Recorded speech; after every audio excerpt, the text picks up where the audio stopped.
Ayan, asukal muna yung ating ilalagay. Bale, yung ating unang gagawin is yung ating pabalat. Next natin ilalagay ay mantika. Next natin ilalagay ay tubig. Next step natin ay tunawin muna natin yung ating asukal. At kapag natunaw natin yung asukal, ay ilagay na natin yung ating harina. At bubuuhin muna natin yung ating pabalat. Pero kapag nabuo nyo ng pabalat, ay mamasahin natin yung ating pabalat. Medyo pakikinisin lang natin. Bale, mano-mano yung pagpapakinis natin ng ating pabalat. So, bale ganito nga pala yung aking pagpapakinis ng ating pabalat mga sangkay. Ayan. Din-din nyo lamang po sa lamesa na medyo may pwersa para mas mabilis nyo pong mapakinis ang pabalat.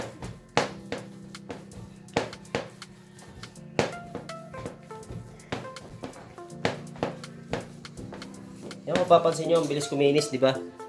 Lagyan nyo lamang po ng pwersa kapag kayo ay magmamahasa ng ating pabalat. So, bale mga 4 minutes ko lamang pong minasa yung ating o pinakinis yung ating pabalat mga sangkay. Ayan, tabi muna natin at gagawa tayo ng ating pangalawang dough. So, gawa tayo ng ating pangalawang dough. So, bali dito sa ating pangalawang dough ay meron lang tayong dalawang ingredients. Maglalagay tayo ng harina at mantika. So, bali mix lang natin yan. Paghaluin lang natin ng maayos.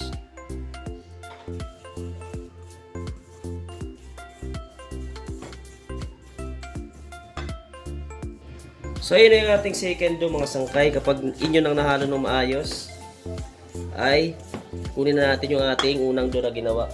So, ito yung ating unang dough. So, ilalagay na natin dito yung ating ginawang pangalawang dough.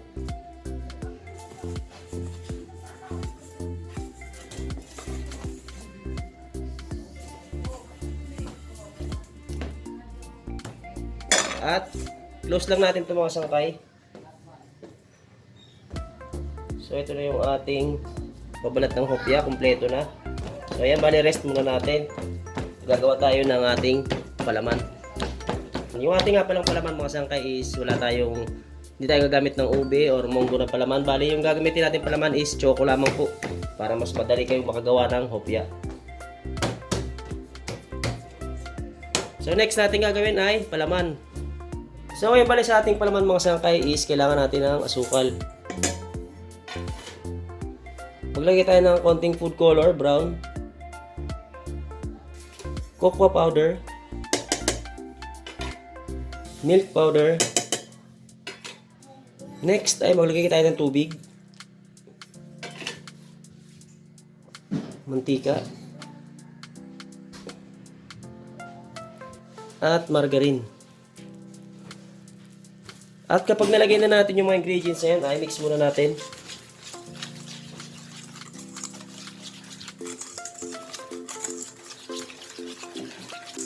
At kapag na-mix na natin na maayos, ay ilagay na natin yung ating harina. So, bali bubuuin lamang natin to. Itong ating palaman.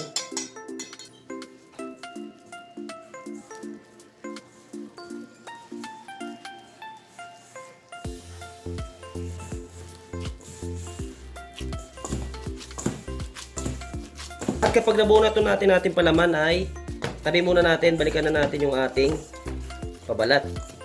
So, ayan yung ating palaman mga sangkay. Babalikan na natin yung ating pabalat. So, bali dito sa ating pabalat ay gagamit tayo ng rolling pin. Dahil medyo ninipisan muna natin yung ating pabalat.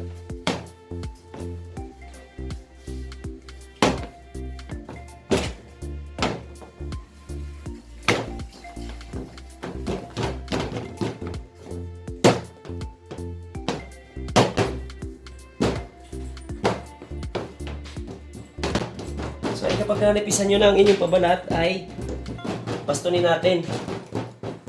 So, ganito lamang po yung pagbaston. Roll lang natin.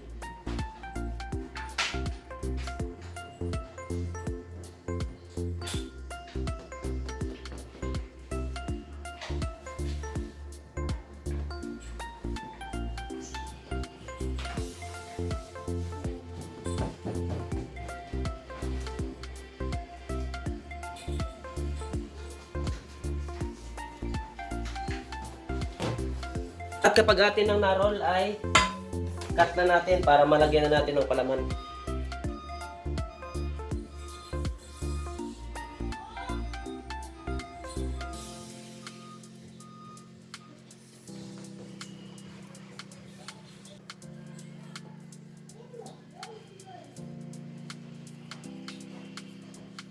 So yan, meron tayong 23 pieces na hopya. At ito naman ating palaman, dapat meron tayong umabot siya ng 23 pieces para magkasya siya sa ating pabalat.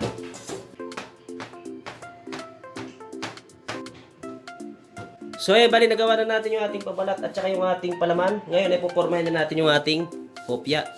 Meron tayong mapapansin nyo bilog na stainless, di ba? Bali dyan natin pupormahin yung ating hopya. Pero kung wala kayo nyo masangkay, so okay lang naman. Pang-forma lang naman yan. So ayan, bali ito yung ating pabalat. Tapos ilagay lang natin yung ating palaman. Ayan, balutin lang natin yung ating pabalat. At para maporma siyang bilog na bilog ay ilagay natin dito.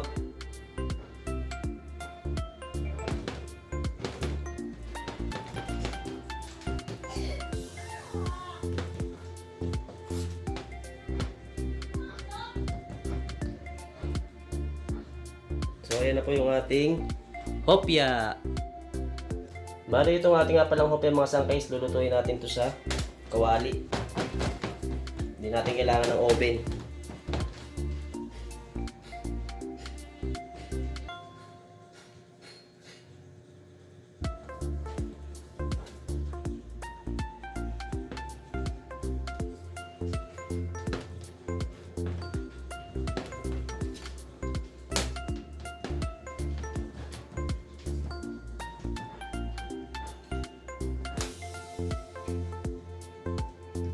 So, bali ito na yung ating hopya na pinalamanan mga sangkay. Ayan, bali lulutuin na natin ngayon sa ating kawali. Let's go!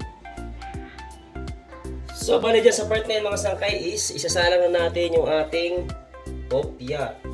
So, ayan, bali mahinang apoy lamang po yung ating gagamitin mga sangkay para hindi basta-basta masunog yung ating hopya.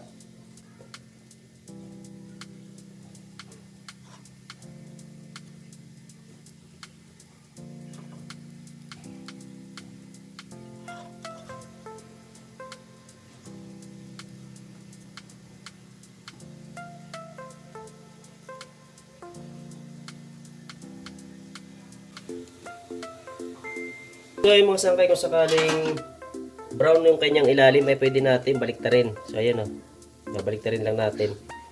Papantayin natin yung pagkapula ng ating hopya.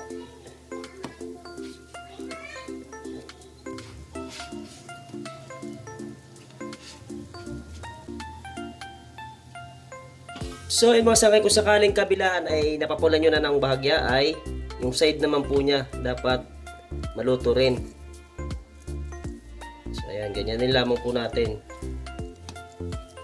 para maluto rin yung kanyang side.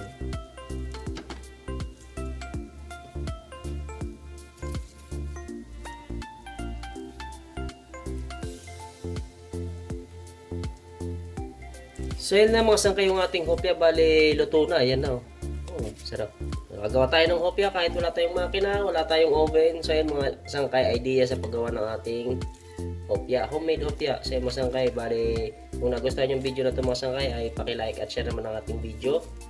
At syempre kung ikaw hindi pa nakapag-subscribe, subscribe mo na yung aking channel bilang suporta na lamang po sa aking channel. So yun, masang kayo ating hopya oh.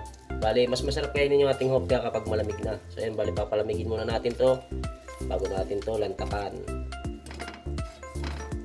sa kawali. So yun mga sangkay, bali naluto na natin lahat yung ating hopya sa kawali.